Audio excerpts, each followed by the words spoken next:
ನಾಮದೇವಿ ರಾಮಕೃಷ್ಣ ಜಗದ್ಗುರು ಪಾದಪದ್ಮೇ ತೈವರ್ಷಿತ್ವಾ ಪ್ರಣಮಾಮಿ. ರತ್ನಾಕರ ಧೌತಪದಾಂ ಹಿಮಾಲಯ ಕಿರೀಟಿನೀಂ ಬ್ರಹ್ಮ ರಾಜರ್ಷಿ ರತ್ನಾಢ್ಯ ವಂದೇ ಭಾರತ ಮಾತರಂ.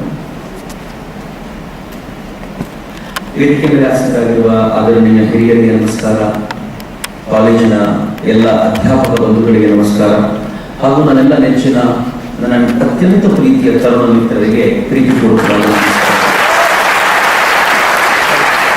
ನನಗೆ ಎರಡು ಕಾರಣಕ್ಕೆ ಇವತ್ತು ಬಹಳ ಖುಷಿ ಇದೆ. ಒಂದು, ಪ್ರತಿ ವರ್ಷ ಇಂಜಿನಿಯರ್ಸ್ ಡೇನ ನಾನು ಯಾವಾಗಲೂ ಒಂದು ಇಂಜಿನಿಯರಿಂಗ್ ಕಾಲೇಜಲ್ಲೇ ಕಳೆಯೋದು, ಬಿಕಾಸ್ ನಾನು ಒಬ್ಬ ಇಂಜಿನಿಯರ್ ಅಂತ ನನಗೂ ಬಹಳ ಹೆಮ್ಮೆ ಇದೆ. ಈಗ ತಾನೇ ಅವರು ಮೆಸೇಜ್ ಕಳಿಸಿದ್ರು, ಇಂಜಿನಿಯರ್ ಆಗಿರೋದಕ್ಕೆ ಹೆಮ್ಮೆ ಪಡಬೇಕು ಯಾಕೆ ಅಂತ ಒಂದು 2-3 ಕಾರಣ. ಒಬ್ಬ ಲಾಯರ್ಗೆ ಫೀಸ್ ಜಾಸ್ತಿ ಆಗಬೇಕು ಅಂದ್ರೆ ಯಾವಾಗ ಅಂತ ನಿಮ್ಗೆ ಗೊತ್ತು? ಕ್ರೈಮ್ ಜಾಸ್ತಿ ಆಗಬೇಕು. ಯಾವ್ದು ಒಬ್ಬರ ಹತ್ರ ಹೋದ್ರು ಸಿಕ್ಕಾಪಟ್ಟೆ ಕ್ರೈಮ್ ಮಾಡಿದ್ರೆ ಅವ್ರು ಸಿಕ್ಕಾಪಟ್ಟೆ ಫೀಸ್ ತಗೋತಾರೆ. ಅಂದ್ರೆ ಕ್ರೈಮ್ ಜಾಸ್ತಿ ಇದ್ದಷ್ಟು ಫೀಸ್ ಜಾಸ್ತಿ ಆಗುತ್ತೆ. ಒಬ್ಬ ಡಾಕ್ಟರ್ಗೆ ಫೀಸ್ ಜಾಸ್ತಿ ಆಗಬೇಕು ಅಂದ್ರೆ ರೋಗ ದೊಡ್ಡದಿರ್ಬೇಕು. ಸಣ್ಣ ಪುಟ್ಟ ರೋಗಕ್ಕೆ ಫೀಸ್ ಜಾಸ್ತಿ ಆಗೋದಿಲ್ಲ, ದೊಡ್ಡ ರೋಗ ಇದ್ದಷ್ಟು ದೊಡ್ಡ ಫೀಸ್ ಉಂಟ. ಆದ್ರೆ ಒಬ್ಬ ಇಂಜಿನಿಯರ್ಗೆ ಫೀಸ್ ಯಾವಾಗ ಜಾಸ್ತಿ ಆಗುತ್ತೆ ಅಂತಂದ್ರೆ ಸಮಾಜ ಮತ್ತು ರಾಷ್ಟ್ರ ಪ್ರಾಸ್ಪರ್ ಆಗ್ತಾ ಇದ್ದಾಗ ಇಂಜಿನಿಯರ್ ಫೀಸ್ ಜಾಸ್ತಿ ಆಗ್ತಾ. ಸಮಾಜ ಬಡತನದಲ್ಲಿದ್ದಾಗ, ರಾಷ್ಟ್ರ ಬಡತನದಲ್ಲಿದ್ದಾಗ ಇಂಜಿನಿಯರ್ ಶ್ರೀಮಂತನಾಗಿರಲ್ಲ. ಬಟ್ ಡಾಕ್ಟರ್ಸು ಮತ್ತು ಲಾಯರ್ಸು ಉಲ್ಟಾ ಇರಬಹುದು ಅಂತ. ಆದ್ರೆ ಇಂಜಿನಿಯರ್ ಇರೋದು ಹೀಗೆ ಅಂತ ನನಗೆ ಬಹಳ ಹೆಮ್ಮೆ ಇದೆ. ಒಂದೇದು. ಎರಡನೇದು, ಇಂಜಿನಿಯರಿಂಗ್ ಕಾಲೇಜಿಗೆ ಯಾವತ್ತು ಬಂದರೂ ಕೂಡ ನನಗೆ ನನ್ನ ಜೂನಿಯರ್ಸ್ ಗಳನ್ನು ಮಾತನಾಡಿಸ್ತಿದ್ದೀನಿ ಅಂತ ಅನ್ಸುತ್ತೆ. ನಾನು 2001 ಬ್ಯಾಚ್ ಪಾಸ್ ಔಟ್. ನನಗೂ ಬಹಳ ಹೆಮ್ಮೆ ಇದೆ. ಯಾವಾಗಲೂ ಇಂಜಿನಿಯರ್ಸ್ ಹುಡುಗರು ಮಾತನಾಡಿಸ್ಬೇಕಾದ್ರೆ ನಾನು ಧೈರ್ಯವಾಗಿ ಅವ್ರ ಜೊತೆ ವಿಚಾರಗಳನ್ನು ಹಂಚ್ಕೋಬಹುದು. ಯಾಕೆಂದ್ರೆ ನೀವು ಏನೇನು ಪ್ರಾಬ್ಲಮ್ ಅಂತಿದ್ದೀರೋ ಅದನ್ನ ಫೇಸ್ ಮಾಡ್ಕೊಂಡೇ ಬಂದಿದ್ದೀನಿ, ಅಥವಾ ನೀವೇನೇನು ಪ್ರಾಬ್ಲಮ್ ಅಂತ ಸುಳ್ಳು ಹೇಳ್ತಿದ್ದೀರೋ ಅದೇ ಸುಳ್ಳು ನಾನು ಹೇಳ್ಕೊಂಡು ಬಂದಿದ್ದೀನಿ ಅಂತ ನನಗೆ ಇವೆಲ್ಲ ಗೊತ್ತಿದೆ ಅಂತ ಎಲ್ಲ ಅರ್ಥ ಆಗುತ್ತೆ ಅನ್ನೋ ಕಾರಣಕ್ಕೆ. ಎರಡನೇ ಸಂಗತಿ, ನಾನು ಇಲ್ಲಿ ಬರ್ಲಿಕ್ಕೆ ಖುಷಿ ಅಂತಂದ್ರೆ ಆಡಿಟೋರಿಯಂ ನನಗೆ ಯಾವಾಗಲೂ ಇಷ್ಟ. ನಾನು ಹಿಂದೆ 2 ಸಲ ಬಂದಿದ್ದೀನಿ.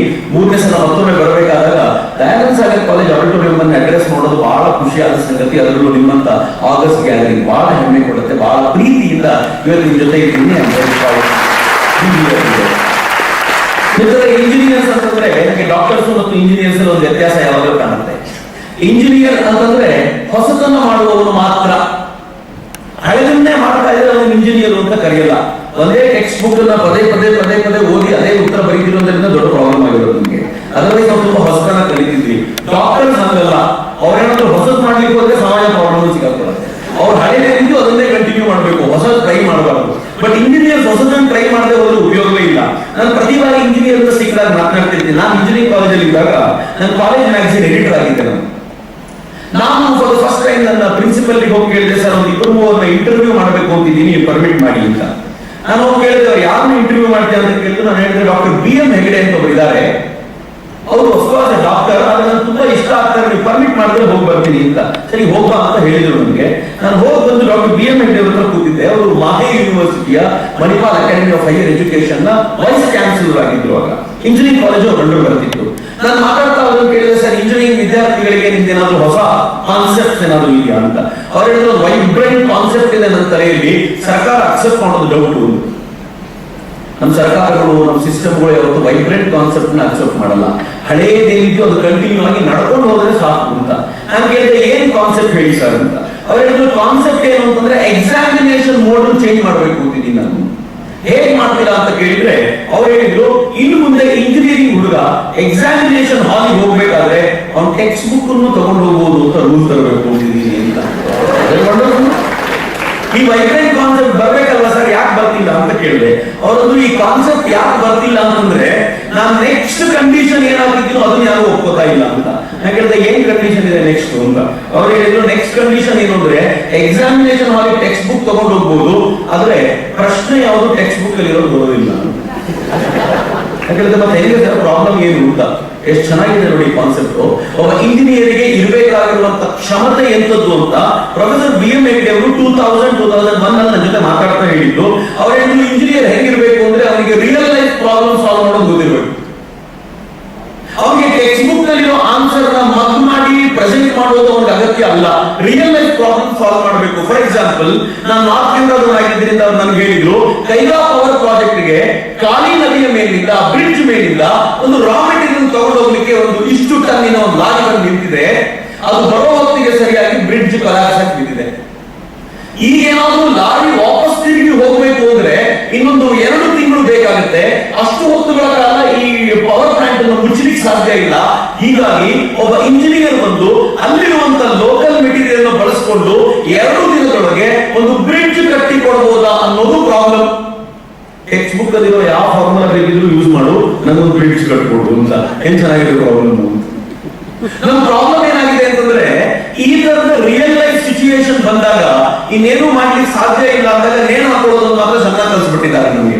ಹೊಸ ಪ್ರಾಬ್ಲಮ್ ಅನ್ನ ಎದುರು ಹಾಕೊಳ್ಳಿ ಗೊತ್ತಾಗದೆ ಹೋದಾಗ ನಮ್ಗೆ ಇನ್ನೇನು ಮಾಡ್ಲಿಕ್ಕೆ ಸಾಧ್ಯ ಇಲ್ಲ ಅಂತ ಕೈ ಚೆಲ್ಲಿ ಕೂತ್ಕೊಳ್ಳೋದು ಅನ್ನೋದನ್ನ ನಾವು ಕಳೆದ ಅನೇಕ ವರ್ಷಗಳಿಂದ ಕಲ್ತು ಬಂದ್ಬಿಟ್ಟಿದ್ದೀವಿ. ನನ್ನ ನೆಚ್ಚಿನ ಮಿತ್ರರೇ, ಯಾರಿಗೆ ಹೊಸ ಪ್ರಾಬ್ಲಮ್ ಅನ್ನ ಎದುರಿಸಲಿಕ್ಕೆ ಬರೋದಿಲ್ವೋ, ಹೊಸ ಪ್ರಾಬ್ಲಮ್ ಅನ್ನ ಮೈ ಮೇಲೆ ಎಳ್ಕೊಳ್ಳೋಕೆ ಸಾಧ್ಯತೆ ಇಲ್ವೋ, ಈ ವೇದಿಕೆ ಮೇಲೆ ನಿಂತು ವಿಶ್ವೇಶ್ವರಯ್ಯನವರ ಜನ್ಮದಿನದ ದಿವಸ ನಾನು ಹೆಮ್ಮೆಯಿಂದ ಹೇಳಬಲ್ಲೆ ಅಥವಾ ಬೇಸರದಿಂದ ಹೇಳಬಲ್ಲೆ, ಅವರು ಇಂಜಿನಿಯರ್ ಅಂತ ತಮ್ಮನ್ನು ತಾವು ಕರ್ಕೊಳ್ಬಾರದು. ಯಾರಿಗೆ ಹೊಸ ಸವಾಲನ್ನು ಎದುರಿಸುವಂತ ಛಾತಿ ಇಲ್ವೋ, ನಾವು ಹೊಸದನ್ನು ಸ್ವೀಕಾರ ಮಾಡಬೇಕು ಅಂತ ಮನೋಭಾವ ಇಲ್ವೋ, ಅಂತ ಇಂಜಿನಿಯರ್ ಆಗ್ಲಿಕ್ಕೆ ಸಾಧ್ಯವೇ ಇಲ್ಲ ಅಂತ.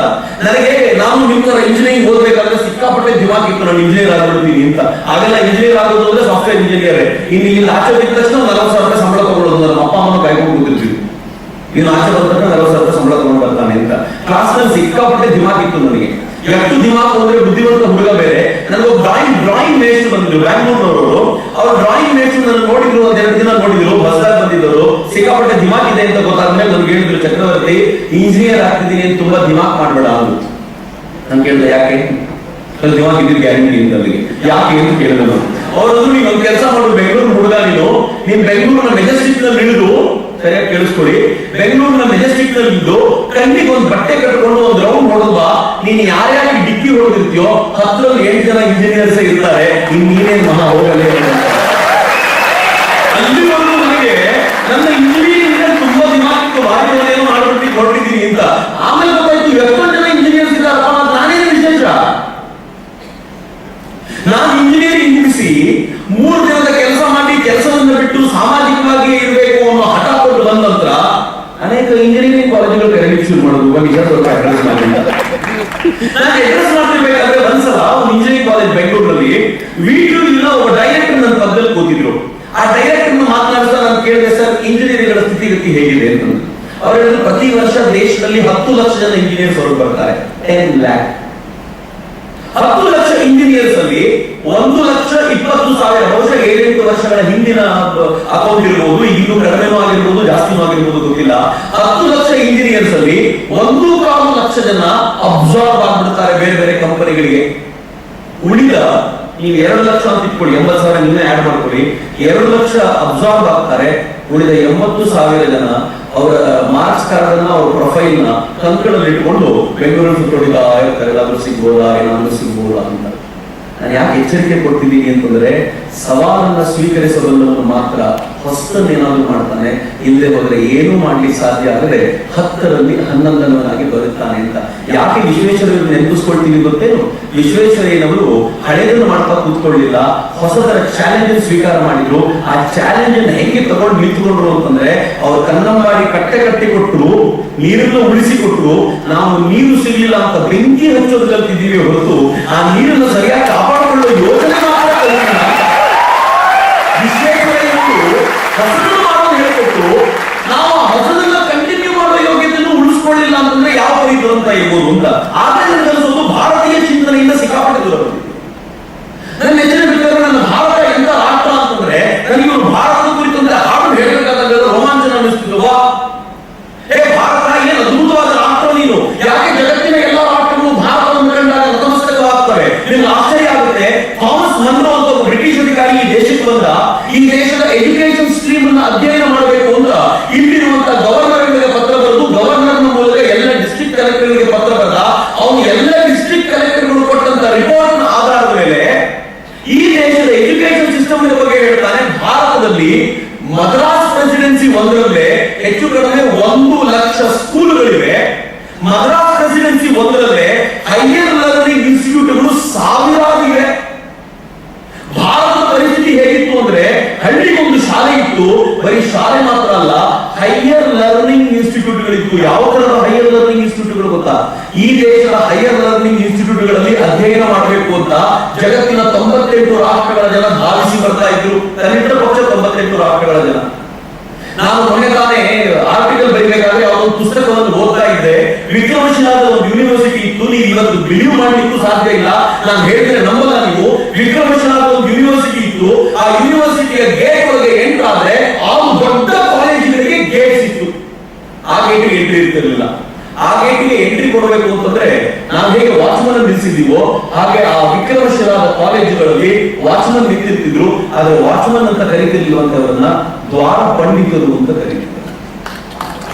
ಯಾಕೆ ದ್ವಾರ ಪಂಡಿತರು ಗೊತ್ತೇನು?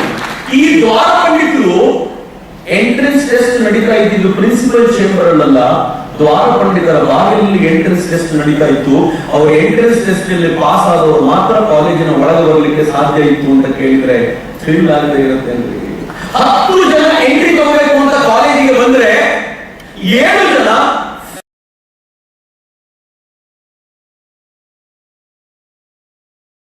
ಜನರಲ್ಲೂ 10 ಜನ ಒಳಗೆ ಬರ್ಲಿಕ್ಕೆ ಪ್ರಯತ್ನ ಪಟ್ರೆ 7 ಜನ ಫೇಲ್ ಆಗಿ ತಮ್ಮ ದೇಶಕ್ಕೆ ವಾಪಸ್ ಹೋಗ್ತಾ ಇದ್ದಂತ ಯೂನಿವರ್ಸಿಟಿ ಕಟ್ಟಿದ್ದು ನನ್ನ ಭಾರತ. ಹೇಗಿತ್ತು ಅಂತಂದ್ರೆ ಚೀನಾದ ಯಾವಾಗ ಇತ್ಸಿಂಗ್ ಭಾರತಕ್ಕೆ ಹೊರಟು ನಿಂತ ವಿಕ್ರಮಶಿಲಾ, ನಲಂದ ಈ ಭಾಗಗಳನ್ನ ಅಧ್ಯಯನ ಮಾಡಬೇಕು ಅಂತ ಅವನಿಗೆ ಗೊತ್ತಿತ್ತು ನನಗೆ ಎಂಟ್ರೆನ್ಸ್ ಸಿಗೋದು ಡೌಟ್ ಇದೆ ಅಂತ. ಏನ್ ಮಾಡಿದಂತೆ ಗೊತ್ತಾ? ಸುಮಾತ್ರಕ್ಕೆ ಬಂದು ಸುಮಾತ್ರದಲ್ಲಿ ಭಾರತದಿಂದ ಹೋದಂತ ಒಬ್ಬ ಪಂಡಿತರ ಹತ್ರ 6-8 ತಿಂಗಳ ಕಾಲ ಅಧ್ಯಯನ ಮಾಡಿ ಎಂಟ್ರೆನ್ಸ್ ಟೆಸ್ಟ್ ಗೆ ಪ್ರಿಪೇರ್ ಮಾಡಿಕೊಂಡು ಈ ಯೂನಿವರ್ಸಿಟಿಗೆ ಬಂದು ಎಂಟ್ರೆನ್ಸ್ ಟೆಸ್ಟ್ ಪಾಸ್ ಮಾಡಿಕೊಂಡು ಆ ಯೂನಿವರ್ಸಿಟಿಯಲ್ಲಿ ಅಧ್ಯಯನ ಮಾಡಿ ಯೂನಿವರ್ಸಿಟಿಯ ಕುರಿತಂತೆ ಇತ್ಸಿಂಗು ಹ್ಯೂಯನ್ ಸಾಂಗ್ ಎಲ್ಲ ಬರೀತಾರೆ ಅಂದ್ರೆ ಎಂತ ಅದ್ಭುತವಾದ ಶಿಕ್ಷಣ ವ್ಯವಸ್ಥೆ ನಿರ್ಮಾಣ ಮಾಡಿದ್ವಿ.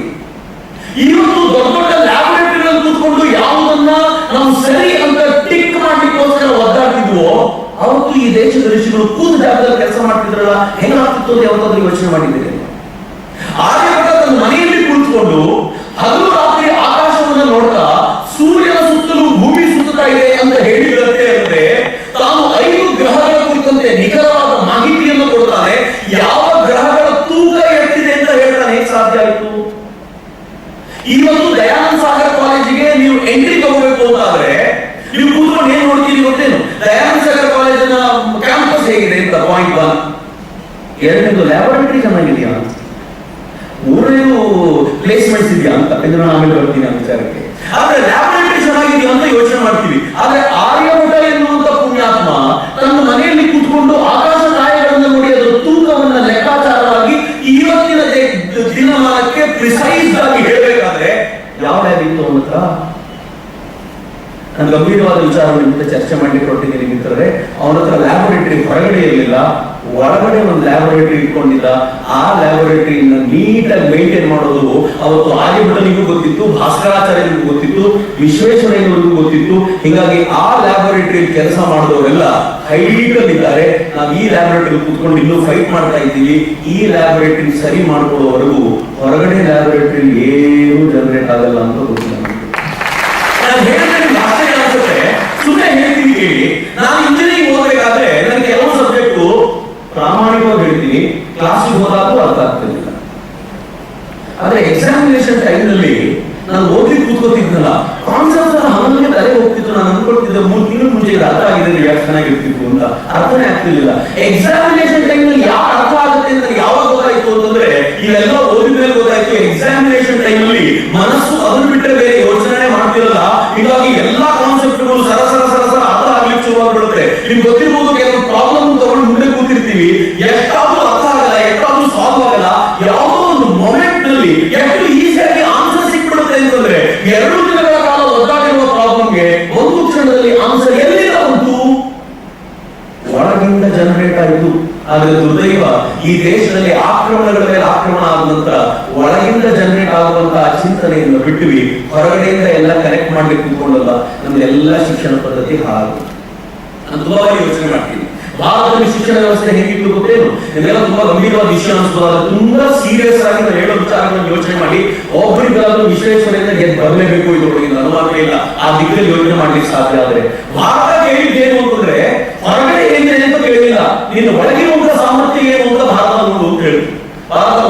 ಪ್ರಶ್ನೆ ಕೇಳಿದ್ದು, ಚಿಕ್ಕ ಹುಡುಗ ಅವನು ಕೇಳ್ತಾರೆ ಗುರುಗಳ ಹತ್ರ, ನಾನು ಯಾರು? ಆಕ್ಚುಲಿ ಗುರು ಹೇಳಿದ್ರು, ನೀನ್ ಯಾರು ನನಗೇನು ಗೊತ್ತು. ಭಾರತದ ಮೊದಲನೇ ಪ್ರಶ್ನೆ ಎಲ್ಲರೂ ಕೇಳೋದು ನಾನು ಯಾರು ಅಂತ. ನಾನು ಯಾರು ಅಂತ ನನಗೆ ಗೊತ್ತಿಲ್ಲ ಅಂತ ಯೋಚನೆ ಮಾಡಿರ್ತಾರೆ. ನಾನು ಯಾರು, ನಾನು ಎಲ್ಲಿಂದ ಬಂದೆ ಅನ್ನೋ ಪ್ರಶ್ನೆ ನನಗೂ ಕೆಲವೊಂದ್ಸಲ ಕಾಣಿಸುವಾಗ ಗಾಬರಿ ಆಗಿರುತ್ತೆ. ಯಾವಾಗಲೂ ಸುಮ್ಮನೆ ಕೂತ್ಕೊಂಡು ಯೋಚನೆ ಮಾಡಿ, ನಾನು ಎಲ್ಲಿಂದ ಬಂದೆ ಅಂತ ಯೋಚನೆ ಮಾಡಿ.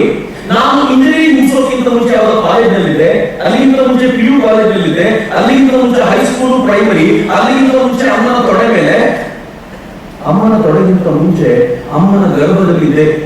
ಈ ಬಹಳ ದೇಹ, ಇಷ್ಟು ದೊಡ್ಡ ದೇಹ, ಅಮ್ಮನ ಗರ್ಭದಿಂದ ಹೊರಗೆ ಬಂದಿದ್ದಾಗ ಶಾಪ್ ಮುಂದಿನ ಯೋಚನೆ ಮಾಡ್ತಾ ಕೂತಾಗ, ಅಮ್ಮನ ಗರ್ಭದಿಂದ ಹೊರಗೆ ಬರುವಾಗ ನಾನು ಯೋನಿಯಲ್ಲಿದ್ದೆ ಅಂತ ನಾನು ಸ್ವಲ್ಪ ಆಳವಾಗಿ ಯೋಚನೆ ಮಾಡ್ಲಿಕ್ಕೆ ಶುರು ಮಾಡಿದೆ. ಮೈ ಗಾಡ್, ನಾನು ಅನ್ನುವಂತ ಈ ಚಕ್ರವರ್ತಿ ಸೂಲಿಬೆಲೆ ಅಮ್ಮನ ಯೋನಿಯಿಂದ ಅಮ್ಮನ ಗರ್ಭಕ್ಕೆ ಹೋಗೋಕ್ಕಿಂತ ಮುಂಚೆ ತಂದೆಯ ಸ್ಪರ್ನೊಳಗಿದ್ದಲ್ಲ ಅಂತ ಕೇಳಿದಾಗ ಈಗ ಅನ್ಸುತ್ತೆ, ಮೈ ಗಾಡ್, ನಾನು ಅಲ್ಲಿದ್ದವನ. ನಾನು ಒಬ್ಬನೇ ಅಲ್ಲ, ನೀವೆಲ್ಲರೂ ಅಲ್ಲಿಂದಲೇ ಬಂದಿದ್ದು. ಯೋಚನೆ ಮಾಡಿ, ಈಗ ಯಾವುದು ಅತ್ಯಂತ ಸೂಕ್ಷ್ಮವೋ, ಯಾವುದು ಕಣ್ಣಿಗೂ ಕಾಣೋದಿಲ್ವೋ ಅಲ್ಲಿಂದ ನಾನು ಇವತ್ತು ಹಿಂಗಾಗಿ ನಿಂತಿದ್ದೀನಿ ಅಂತಂದ್ರೆ ಅಲ್ಲಿದ್ದಿದ್ದು ಏನದು? ಈಗ ನೆಕ್ಸ್ಟ್ ಯೋಚನೆ ಮಾಡಿ, ಭಾರತ ಕೇಳಿದ ಪ್ರಶ್ನೆ ನಾನು ಎಲ್ಲಿಂದ ಬಂದೆ, ನೆಕ್ಸ್ಟ್ ಕೇಳುತ್ತೆ ನಾನು ತೀರ್ಕೊಂಡಂತ ಎಲ್ಲಿ ಹೋಗ್ತೀನಿ, ಅದು ಉತ್ತರ ಕೊಡ್ತು ಈ ದೇಶದಲ್ಲಿ ಸುಳ್ಳುಗಳು. ನೀವೇ ಯೋಚನೆ ಮಾಡಿ, ಸತ್ತ ನಂತರ ಸುಟ್ಟು ಬಿಡ್ತಾರೆ, ಸುಟ್ಟಿರುವ ನಾವು ಆವಿಯಾಗಿ ಹೋಗ್ತೀನಿ, ಇದುವರೆಗೆ ಒಂದಾಗ್ಬಿಡ್ತೀನಿ, ಮತ್ತೆ ನಾನು ಅದೇ ರೀತಿ ಶಕ್ತಿಯಾಗಿ ನನ್ನ ತಂದೆಯವರಿಗೆ ಸೇರಿಕೊಳ್ತೀನಿ, ಮತ್ತೆ ಆ ಮೂಲಕ ಬರ್ತೀನಿ. ನಾನು ಎಲ್ಲಿದ್ದೀನಿ? ಈ ಪ್ರಶ್ನೆ ಕೇಳ್ತಾ ಭಾರತ ಹೇಳಿತು, ಈ ಪ್ರಶ್ನೆಗೆ ಉತ್ತರ ಹುಡುಕಾಟ ಮಾಡ್ಲಿಕ್ಕೆ ಶುರು ಮಾಡು. ಯಾವುದು ಭೌಮದಲ್ಲಿದೆಯೋ, ಯಾವುದು ದೊಡ್ಡದಲ್ಲಿದೆಯೋ, ಅದು ಸೂಕ್ಷ್ಮದಲ್ಲಿದೆ. ಅದು ಗೊತ್ತಾಗ್ಬಿಟ್ರೆ ಕೂತ ಜಾಗದಲ್ಲಿ ಜಗತ್ತಿನ ಎಲ್ಲಾ ಕಾನ್ಸೆಪ್ಟ್ಗಳು ನಿನ್ನ ಎದುರಿಗೆ ಅನಾವರಣಗೊಂಡು ಬಿಡ್ತವೆ ಅಂತ ಹೇಳ್ತೀವಿ. ಸುಂದರವಾಗಿದೆ, ಗೊತ್ತಿಲ್ಲ. ಹುಡುಗ ಅಪ್ಪಿ ಕೇಳ, ಅವನು 14 ವರ್ಷ ಅಧ್ಯಯನ ಮಾಡ್ಕೊಂಡು ಬಂದವನು, ಅವನು 14 ವರ್ಷ ಅಧ್ಯಯನ ಮುಗಿಸ್ಕೊಂಡು ಅಪ್ಪನ ಎದುರುಗಡೆ ನಿಂತ, ಅಪ್ಪನಿಗೆ ನಾನು ನಮಸ್ಕಾರ ಮಾಡ್ಬೇಕು, ನಮ್ಮ ಅಪ್ಪ ನನಗೆ ನಮಸ್ಕಾರ ಮಾಡಬೇಕು ಅಂತ ಟೆನ್ಷನ್ ಇತ್ತು. 10,000 ವರ್ಷಗಳ ಹಿಂದಿನ ಘಟನೆ. ನಮ್ಮಲ್ಲಿ ಅನೇಕ ಇದೆ. ನಮ್ಮಮ್ಮ 8ನೇ ಕ್ಲಾಸ್ 9ನೇ ಕ್ಲಾಸ್ ಓದಿರ್ತಾರೆ, ನಾನು BE ಓದ್ತಾ ಇರ್ತೀನಿ. ನಮ್ಮಮ್ಮ ಏನಕ್ಕೂ ಲಾಯಕ್ಕಿಲ್ಲವರು ಅಂತ ನೆನ್ಪಿಟ್ಕೊಳ್ಳಿ. ನಮ್ಮಮ್ಮ ಏನಕ್ಕೂ ಲಾಯಕ್ಕಿಲ್ಲ ಅಂತ ನಾವು ತಿಳ್ಕೊಂಡ್ರು ಕೂಡ ಆಕೆಗಿರುವ ಅನುಭವದ ಜ್ಞಾನದ 1% ನಮ್ಗೆ ಯಾರು ಇಲ್ಲ ಅನ್ನುವ ಸಾಮಾನ್ಯ ಜ್ಞಾನದ ಕಲ್ಪನೆ ನಮ್ಗೆ ಯಾವತ್ತೂ ಇರಬೇಕು. ಅವತ್ತು 10,000 ವರ್ಷಗಳಿಂದ ಈ ಪ್ರಾಬ್ಲಮ್ ಇತ್ತು. ಹುಡುಗ ಅಪ್ಪನ ಎದುರಿಗೆ ನಿಂತ್ಕೊಂಡ, 14 ವರ್ಷದ ಅಧ್ಯಯನ ಮುಗಿಸಿ, ಅಪ್ಪ ಹುಡುಗನ್ ನೋಡಿದ್ರು, ದುರಹಂಕಾರ ಬಂದಿದೆಯಲ್ಲ ಅಂತ ಹುಡುಗನ್ ಕೇಳಿದ್ರು. ಎಂತ ಪ್ರಶ್ನೆ ಗೊತ್ತಾ? ಮಗು, ಯಾವುದನ್ನು ತಿಳ್ಕೊಂಡ್ರೆ ಜಗತ್ತಲ್ಲಿ ಇನ್ನೇನು ತಿಳ್ಕೊಳ್ಳೋ ಅಗತ್ಯ ಇಲ್ವೋ ಅದನ್ನು ತಿಳ್ಕೊಂಡು ಬಂದಿದ್ಯಾ ಅಂತ ಕೇಳಿ. ಹುಡುಗ ಗಾಬರಿಯಾಗಿ ರವಾನ ಅಪ್ಪನ ಕಾಲಿಗೆ ಬಿದ್ದು, ನಂಗೆ ಹೇಳ್ಕೊಟ್ಟೇ ಇಲ್ಲ, ನಿಂಗೆ ಗೊತ್ತಿರ್ಬೋದು, ಪ್ಲೀಸ್ ನೀವು ಹೇಳ್ಕೊಡಪ್ಪ ಅಂತ. ಅಪ್ಪ ಹೇಳಿದ್ರು, ನಿಂಗೆ ಹೇಳ್ಕೊಡ್ಲಿಲ್ಲ ಅಲ್ಲ, ತಿಳಿಯುವ ವ್ಯವಧಾನ ಶುದ್ಧೆ ಕೊರತೆ ಇತ್ತು, ಅದಕ್ಕೆ ಗೊತ್ತಾಗಲಿಲ್ಲ. ನಿನ್ನನ್ನ ನೀನು ತಿಳ್ಕೊಂಡ್ರೆ ಜಗತ್ತಿನಲ್ಲಿ ಎಲ್ಲವೂ ತಿಳ್ಕೊಂಡಂತೆ ಅಂತ ಬಹಳ ಚೆನ್ನಾಗಿರುವಂತ ಆನ್ಸರ್ ಇದೆ. ಆದ್ರೆ ಪ್ರಾಮಾಣಿಕವಾಗಿ ಹೇಳ್ಬೇಕಂದ್ರೆ ನನಗೂ ಅರ್ಥ ಆಗಿಲ್ಲ ಏನಂದ್ರೆ ಅಂತ. ಇನ್ನು ಅರ್ಥನೇ ಓದವನು, ಏನ್ ಅರ್ಥ ಆಯ್ತು ಅಂತ ಗೊತ್ತಾಗ್ಲಿಲ್ಲ. ಕೊನೆಗೆ ಆ ಹುಡುಗ ಏನು ಗೊತ್ತಾಗಿಲ್ಲ ಅಂತ ಕೇಳಿದ್ರೆ ಅಪ್ಪ ಹೇಳಿದ್ರು, ಒಂದು ಆಲದ ಬೀಜ ತಗೊಂಡ, ನನ್ನ ಲೈಫ್ ನಲ್ಲಿ ನಾನು ಬದಲಾಯಿಸಿದ ಉಪನಿಷತ್ತಿನ ಒಂದು ಘಟನೆ ಇದು. ಆಲದ ಮರದ ಬೀಜ ತಗೊಂಡ ಅಂತ ಕಳಿಸಿದ್ರು. ದೊಡ್ಡ ಆಲದ ಮರ, ಪುಟ್ಟ ಬೀಜ ಅದರದ್ದು. ಹುಡುಗ ತಗೊಂಡ್ ಬಂದು ಅಪ್ಪ ಕೇಳಿದ್ರು ಬೀಜ ಒಡೆದು ನೋಡು ಅಂತ. ಹುಡುಗ ಒಡೆದ. ಏನಿದೆ ಹೇಳು ಅಂತ ಅಪ್ಪನ ಕೇಳಿದ್ರೆ, ಅಪ್ಪ ಕೇಳಿದ್ರೆ ಹುಡುಗ ಅಂದ್ರೆ ಖಾಲಿ ಇದೆ ಅಂತ. ಎಷ್ಟು ಚೆನ್ನಾಗಿದೆ ನೋಡಿ. 10,000 ವರ್ಷಗಳ ಹಿಂದೆ ಭಾರತದ ಸೈಂಟಿಸ್ಟ್ಗಳು ಯೋಚನೆ ಮಾಡ್ತಿದ್ದ ರೀತಿ ಬೀಜಗಳಿಗೆ ಖಾಲಿ ಇದೆ ಅಂತ ತಕ್ಷಣ ಅಪ್ಪ ಹೇಳಿದ್ರು, ಮಗು, ಈ ಬೀಜ ಖಾಲಿಯಾಗಿರುವಂತ ಈ ಬೀಜದಿಂದ ಇಷ್ಟು ದೊಡ್ಡ ಆಲದ ಮರ ಹೇಗೆ ಬಂತು ಅಂತ ಸ್ವಲ್ಪ ಯೋಚನೆ ಮಾಡಪ್ಪ. ಹುಡುಗ ಯೋಚನೆ ಮಾಡ್ತಿರುವಾಗ ಅಪ್ಪ ಹೇಳಿದ್ರು, ಅದೇ ಖಾಲಿಯಾಗಿರುವ ವಸ್ತುವಿನಿಂದ ನೀನು ಕೂಡ ಬಂದಿದ್ಯಾ, ನೆನ್ಪಿಟ್ಕೋ. ಈ ಖಾಲಿ ಏನು ಅಂತ ತಿಳ್ಕೊಂಡ್ರೆ ಜಗತ್ತೆಲ್ಲ ನಿನ್ನ ಮುಂದೆ ಹಂಗಂಗೆ ಅನಾವರಣಗೊಂಡು ನಿಂತುಬಿಡುತ್ತೆ. ನಿನ್ನ ಮನಸ್ಸು ಆ ದಿಕ್ಕಿನ ಕಡೆ ನಡೀಲಿ ಅಂತ ಯಾವಾಗ ಹೇಳಿದ್ರು, ಹುಡುಗ ಅಪ್ಪನ ಎದುರಿಗೆ ನತಮಸ್ತಕನಾಗಿ ತನ್ಪಾಗಿ ತಾನು ಅಧ್ಯಯನಕ್ಕೆ ಅಂತ ಹೊರಟುಬಿಟ್ಟ. ಅವನು ಕಂಡುಕೊಂಡ ಸತ್ಯಗಳನ್ನೆಲ್ಲ ಜಗತ್ತಿನ ಮುಂದೆ ಇಡ್ತಾ ಹೋಗಲ್ಲ. ಇದು ಅತ್ಯಂತ ಶ್ರೇಷ್ಠವಾದ ಸಂಗತಿ. ಆದ್ರೆ ದುರ್ದೈವ ಏನಾಯ್ತು ಅಂತಂದ್ರೆ, ಈ ತರದ ಆಲೋಚನೆಗಳನ್ನೆಲ್ಲ ಬದಿಗಿಟ್ಟು ಮೂಲೆಗೆ ತಳ್ಳಿ ಹೊರಗಡೆಯಿಂದ ಸಿಗೋದನ್ನೆಲ್ಲ ತುಂಬಿಕೊಂಡು ನಮ್ಮ ತಲೆಯನ್ನ ಒಂದು ರೈಟ್ ನಡೆಸುವಂತ ಜಾಗ ಮಾಡಿಟ್ಟು ಸುಮ್ಮನೆ ಕೇಳಿ. ನಮ್ಮ ದುರ್ಗೆ ಯಾವ್ದಾದ್ರು ಒಂದು ಪ್ರಶ್ನೆ ಕೇಳಬೇಕು ನೀವು, ಸರ್ ವಿಶ್ವೇಶ್ವರಯ್ಯ ಇವ್ರ ಬಗ್ಗೆ ಏನಾದ್ರು ಹೇಳಿ, ತಕ್ಷಣ ಹೋಗುವುದಲ್ಲ. ಗೂಗಲ್ ಸರ್ಚ್ ವಿಶ್ವೇಶ್ವರಯ್ಯ, ಅಲ್ಲಿ ಹೋಗಿ ವಿಕಿಪೀಡಿಯಾ ಒಂದ್ಸಲ ತೆಗೆದು ನೋಡಿದ್ರೆ ಸಮಾಧಾನ ಅಂತ. ನಾನು ಅನೇಕ ವಿಕಿಪೀಡಿಯಾ ಹುಡುಗರು ಅಂತಾನೆ ಕರೀಬೋದು. ನೀವು ಏನೇ ಪ್ರಶ್ನೆ ಕೇಳಿ ಇಮಿಡಿಯೇಟ್ ಆನ್ಸರ್ ಮಾಡ್ತಾ ಅವರು ಆನ್ಸರ್ ಹೇಳಿದ್ರೆ ಬರ್ತದೆ ಡಿಟಿಪಿ ಅಂತ. ಅವನು ಒಂದು ಸಲ ಆನ್ಸರ್ ನೋಡಿದ್ದು ಎರಡನೇ ಸಲ ಅವನಿಗೆ ನೆನಪಿರಲ್ಲ. ಯಾಕೆ ಅಂತಂದ್ರೆ ಅವನ ಮನಸ್ಸಿಗೆ ಕಟ್ಟನೆ ಕೊಡಲಿಲ್ಲ, ಬುದ್ಧಿಗೆ ಕಟ್ಟನೆ ಕೊಡಲಿಲ್ಲ. ಎದುರಿಗಿರೋ ಪಾಮ್ ಟಾಪ್ ನಲ್ಲಿ, ಎದುರಿಗಿರೋ ಮೊಬೈಲ್ ನಲ್ಲಿ ಬೇಕಾಗಿದ್ದು ಸಿಗುತ್ತೆ ಅಂತ ಗೊತ್ತಾದಾಗ ತಾನು ನೆನಪಿಟ್ಕೊಳ್ಬೇಕು, ತಾನು ಅರ್ಥೈಸ್ಕೊಳ್ಬೇಕು ಅನ್ನೋ ಗಹನವಾದ ಮಾನಸಿಕ ಸ್ಥಿತಿ ಯಾವತ್ತೂ ಹೋಗಿಲ್ವೋ ಅವತ್ತು ಅದ್ಭುತವಾದ ಸಂಗತಿ ಹೊರಬರಲಿಕ್ಕೆ ಸಾಧ್ಯ ಆಗಿಲ್ಲ. ನಾನು ಯಾಕೆ ಹೇಳ್ತೀನಿ, ಎಷ್ಟು ಗಮನಿಸ್ತೀವೋ, ಎಷ್ಟು ಅದ್ರ ಜೊತೆ ಗೊತ್ತಾಗ್ತೀವೋ ಅತ್ಯದ್ಭುತವಾದ ಸಾಮರ್ಥ್ಯ ನಮ್ಮ ಒಳಗೆ ಹೊರಬರುತ್ತೆ. ನನ್ನ ಮಿತ್ರ ಒಬ್ಬ ಇದ್ದ, ನನ್ನ ಜೂನಿಯರ್ ಹುಡುಗ. ನಾನು ಬೆಂಗಳೂರಲ್ಲಿ ಹಾಸ್ಟೆಲ್ ಇದ್ದೆ ಅವಾಗ. ನಾನು ತುಂಬಾ ಸೀನಿಯರ್ ಆಗಿದ್ರಿಂದ ನನಗೆ ಮಾತ್ರ ಯಾವ ರೂಮಿಗೆ ಬೇಕಿದ್ರು ಎಂಟರ್ ಮಾಡುವಂತ ಪರ್ಮಿಷನ್ ಇತ್ತು. ಆ ಹುಡುಗ ಅತ್ಯಂತ ಬಡ ಹುಡುಗ, ಶಿವನಂಜಿ ಹುಡುಗ. ಅವನು ಮೈಸೂರಿನ ಹುಡುಗ. ಅಲ್ಲಿ ಒಂದು ರಾಮಕೃಷ್ಣ ಆಶ್ರಮದಲ್ಲಿ ಓದ್ಕೊಂಡು ಬಂದವರು ಇಲ್ಲಿ ಹಾಸ್ಟೆಲ್ ಇದ್ದ. ಅವನಿಗೆ ರೂಮಲ್ಲಿ ಕೂತಿದ್ದ ಓದ್ತಾ. ಟೇಬಲ್ ಮೇಲೆ ಅವನು ಪುಸ್ತಕ ಇಟ್ಕೊಂಡಿದ್ದಾನೆ. ಅರ್ಧ ಪುಸ್ತಕ ಟೇಬಲ್ ಮೇಲೆ, ಅರ್ಧ ಪುಸ್ತಕ ಅವನ ಎದೆ ಮೇಲೆ. ಹೆಂಗ್ ಕೂತಿದ್ದ ಅಂದ್ರೆ ಕುರ್ಚಿಯ 4 ಕಾಲಗಳಲ್ಲಿ 2 ಕಾಲಗಳಲ್ಲಿ ಆಡಿಸ್ಕೊಂಡು ಕೂತಿದ್ದ. ನಾನು ಹೋದೆ, ಒಳಗೆ ಹೋದ ನೇರವಾಗಿ ಒಂದು ಬೆನ್ನ ಮೇಲೆ ಹೊಡೆದೆ. ಹೊಡೆದ ತಕ್ಷಣ ಭಾವ್ಯಾಗಿ ತಿರುಗಿದ. ಅವನಿಗೆ ಭಯ ಆಯ್ತು, ನನಗೆ ಗೊತ್ತಾಯ್ತು. ನಾನು ಸೀನಿಯರ್ ಆಗಿದೆ. ಹೇಳ್ದ, ಅಣ್ಣ ಒಂದು ಮ್ಯಾಜಿಕ್ ನಡೀತು. ಹೇಳ್ದ, ಜಾಕೆಟ್ ಏನೋ ಹೇಳ್ತಾನೆ ಅಂತ ನಾನು ಅನ್ಕೊಂಡು ಏನ್ ಮ್ಯಾಜಿಕ್ ಅಂದೆ. ಅವನಂದ, ನಾನು ಈ ಕೂತ್ಕೊಂಡು ಈ ನೋಟ್ ಬುಕ್ ಅಲ್ಲಿ ಹಾಕೊಂಡಿದ್ದಾಗ ನೋಟ್ ಬುಕ್ ಮೇಲೆ ಒಂದು ಇರುವೆ ಬಂತು ಅಂತ. ಮ್ಯಾಜಿಕ್ ಏನಿದೆ, ನನ್ನ ನೋಟ್ ಬುಕ್ ಮೇಲೆ ಬಹಳ ಸಲ ಅವನ್ನ ಇರುವೆ ಹೋದಾಗ ಈ ಇರುವೆ ಓಡಿಸ್ಲಿಕ್ಕೆ ನನಗೆ ಆಲಸ್ಯ ತರಿಸಿ ಕೈ ತೆಗೆದ್ರೆ ನಮ್ಗೆ ಕಷ್ಟ ಆಗುತ್ತೆ ಅಂತ ಇರುವೆ ಮೇಲೆ ಗಾಳಿ ಊದಿದೆ ಅಂತ ನಾನು ಭಾಷಣ ಮಾಡಿದ್ದೀನಿ. ನೀವು ಮಾಡಿರ್ತೀರ ಅದನ್ನ. ಅದನ್ನೇ ಮ್ಯಾಜಿಕ್. ಅವನ ಗಾಳಿ ಊದಿದ ತಕ್ಷಣ ಇರುವೆ ಒಂದು ಸ್ವಲ್ಪ ಅಲರಾಡ್ತು, ಆಮೇಲೆ ಅದರ ನಿಂತ್ಕೊಳ್ತು. ಆಮೇಲೆ ಎಷ್ಟು ಗಾಳಿ ಊದಿದ್ರು ಇರುವೆ ಹಾಗಲಿಲ್ಲ. ಅವನ ನಾನು ನೋಡಿದ್ದೀನಿ. ಏನ್ ವಿಶೇಷ ಇರುವೆ ಅಂತ ಅವರಿಂದ ನಾನು ಅದೇ ಇರುವೆ ನಿಂತಿರುವಂತ ಕಾಲಿನ ಆಂಗಲ್ ಗಮನಿಸ್ತಾ ಇದ್ದೆ. ಈ ಆಂಗಲ್ ಪಿಲ್ಲರ್ ಹಾಕಿ ಮನೆ ಕಟ್ಟಿದ್ರೆ ಬಿರುಗಾಳಿ ಒಂದು ಮನೆ ಬೀಳಲ್ಲ ಅಂತ ಯೋಚನೆ ಮಾಡ್ತಿದ್ದೆ.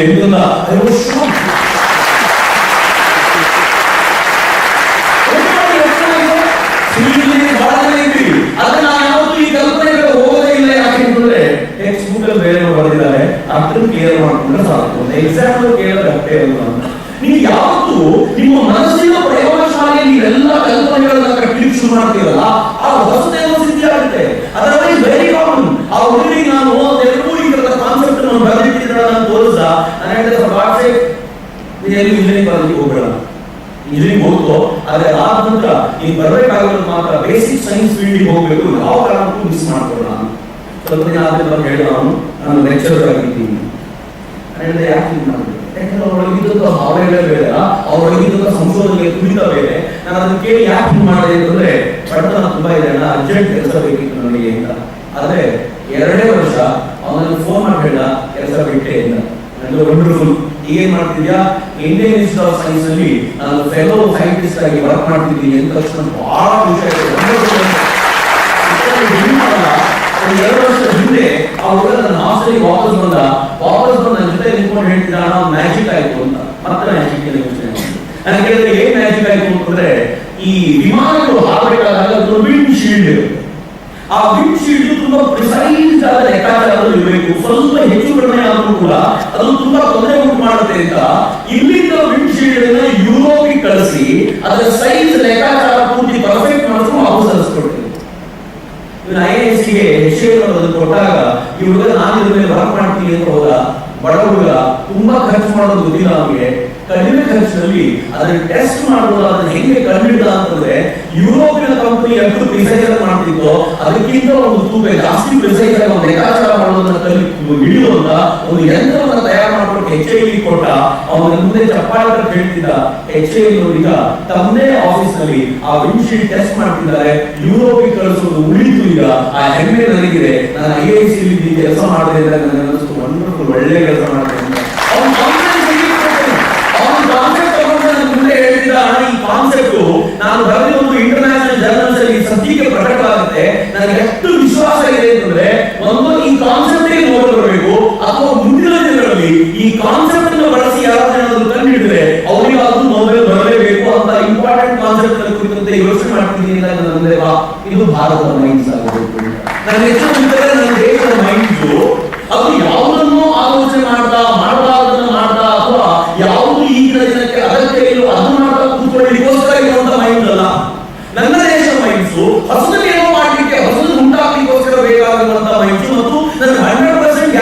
ಏನಿದೆ, ಇವತ್ತಿನ ಮಕ್ಕಳಿಗೆ ಸರಿಯಾದ ಏನಾದ್ರು ಕಲ್ಪನೆ ಸಿಕ್ಕರೆ ಅತ್ಯದ್ಭುತವಾಗಿ ಕೆಲಸ ಮಾಡ್ತಾರೆ. ದುರ್ದೈವ ಇರುತ್ತೆ, ನಮ್ಮೆಲ್ಲ ಮನೆಗಳಲ್ಲಿ, ನಮ್ಮೆಲ್ಲ ಕಾಲೇಜುಗಳಲ್ಲಿ ನಮ್ಮೆಲ್ಲ ಟ್ರೈನ್ ಮಾಡೋದು ಹೆಂಗೆ ಅಂತಂದ್ರೆ, ಮುಗಿದ ತಕ್ಷಣ ಜಾಬ್ ಸಿಕ್ಕಿದ್ರೆ ಸಾಕು.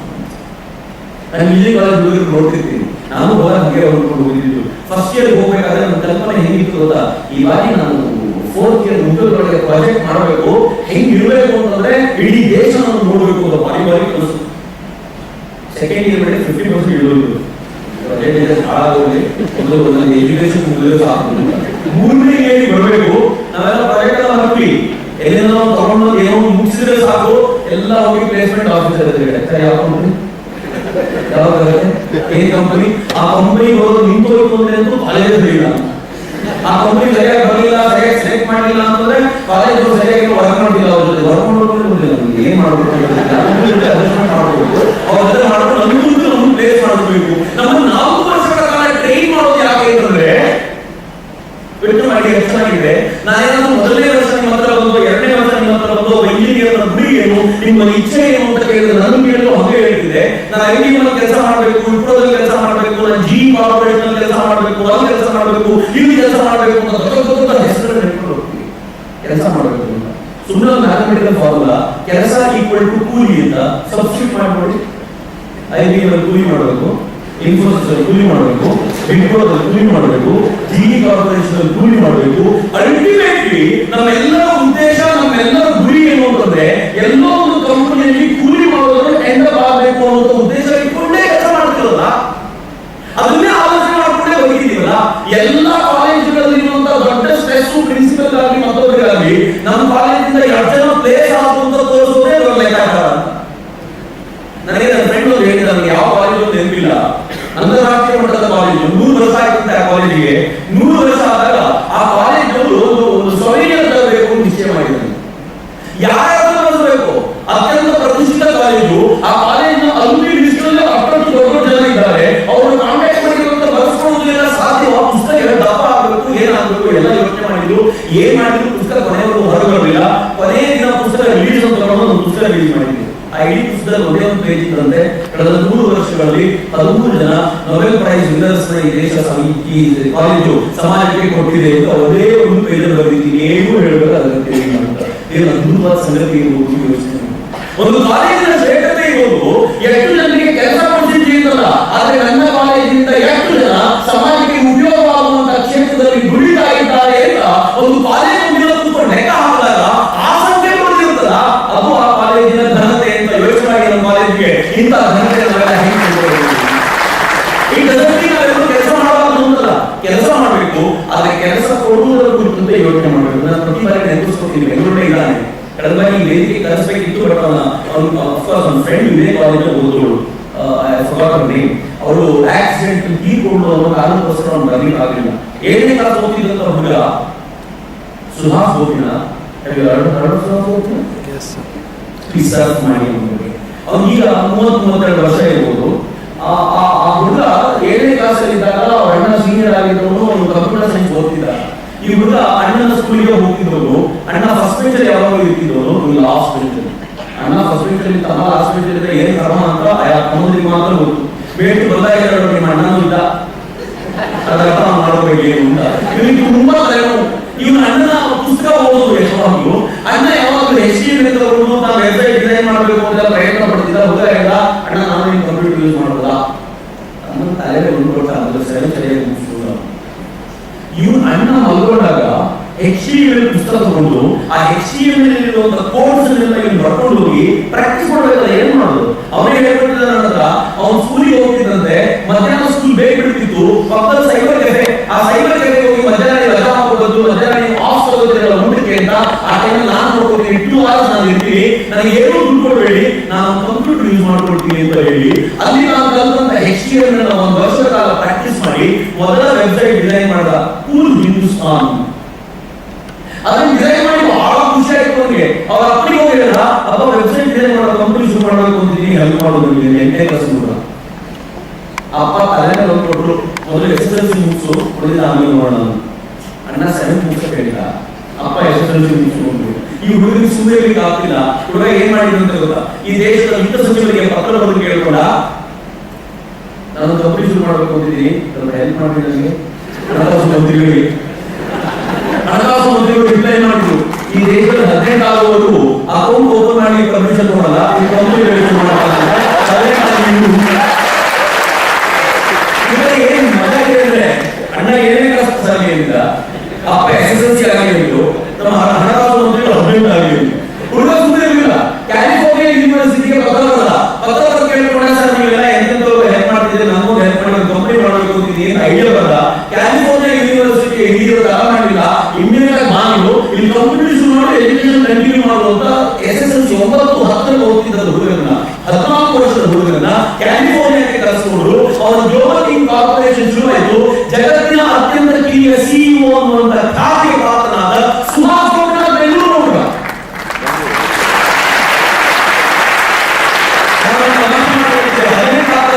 ಮೊದಲನೇ ಕೆಲಸ ಏನು, ಅವನ ಇಂಡಿಯಾಗೆ ಬಂದೆ, ನನ್ನ ಕಂಪನಿ ಶುರು ಮಾಡಿದೆ, ಜಗತ್ತಿಗೆಲ್ಲ ಹೇಳಿದೆ ನಿಮ್ಮ ಹೆಡ್ ಬ್ರಾಂಚ್ ಇಲ್ಲಿದೆ, ಇನ್ಮೇಲೆ ಇನ್ಮೇಲೆ ಈ ಜೊತೆ ನೀವು ಕೋಆಪರೇಟ್ ಮಾಡಬೇಕು ಅಂತ ಹೇಳಿ ಇಲ್ಲಿ ಕಂಪನಿ ಶುರು ಮಾಡಿದೆ. ಯಾಕಂದ್ರೆ ಕಂಪನಿ ಶುರು ಮಾಡೋದಿಲ್ಲ.